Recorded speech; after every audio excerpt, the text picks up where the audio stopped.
It usually begins with Adam Smith. Adam Smith published his Wealth of Nations in 1776. Back then, all economics was development economics because all the countries of the world were poor. This book helped give birth to economics as a modern science, but it's still the most important book on development economics which has been written.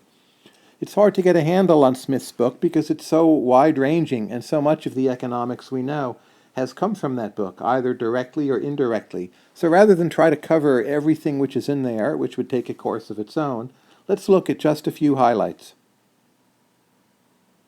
The best way to learn about Adam Smith is to read some Adam Smith.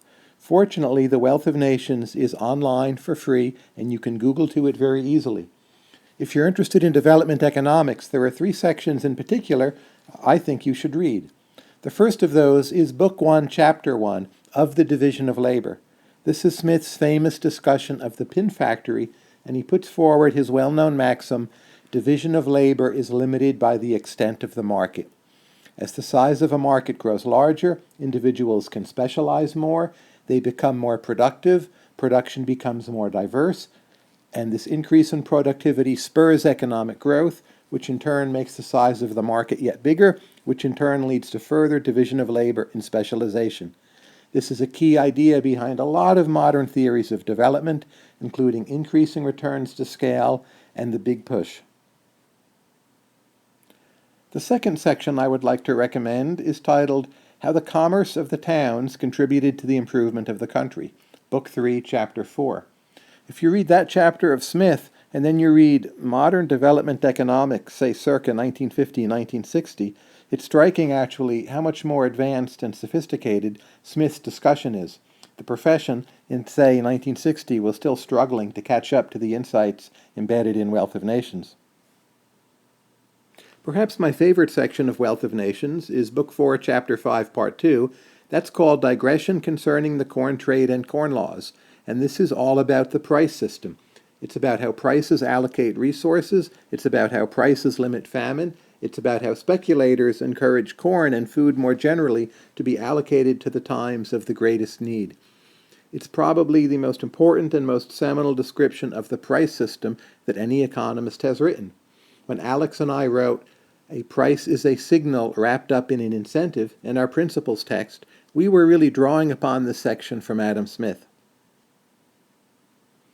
Do go read those sections, but there's really much, much more in the book. There's a wonderful discussion of how wages are determined by productivity, of how nutrition is an investment in human capital, of capital accumulation and how capital accumulation bids up wages. Smith pioneered the idea of rent-seeking behavior. In this context, the notion that businessmen go to government to get monopoly privileges. Smith understood that exports per se are not the source of wealth, that importing more money or specie into a country, as mercantilism has suggested, is not a source of wealth. The book is remarkable for how much time it devotes to China, India, and the New World, all of course back in the 18th century. Smith had a marvelous analysis of public debt. He understood quite well the notion of public goods, the effects of taxation on economic growth, the importance of urbanization, the benefits of trade, the value of infrastructure, in his case roads, turnpikes, and canals for a growing economy, the possible costs of civil conflict on economic growth, the relevance of education, once again headed back to human capital, and overall he had a wise, pragmatic perspective on a wide array of economic issues, in each case really looking at the evidence and the theory taken together to see when the sphere of the market was appropriate and when government intervention might be wiser.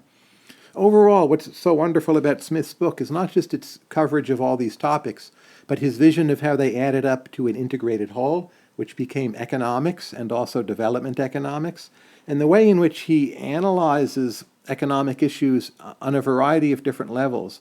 So the balance between history and theory in the book, the balance between the general statement and the particular statement, overall show a fantastic wisdom, which to this day I think economists are still struggling to reattain. So if you're going to read only a few economics books in your lifetime, Smith should be one of them, and I recommend that you start with the sections outlined in this video.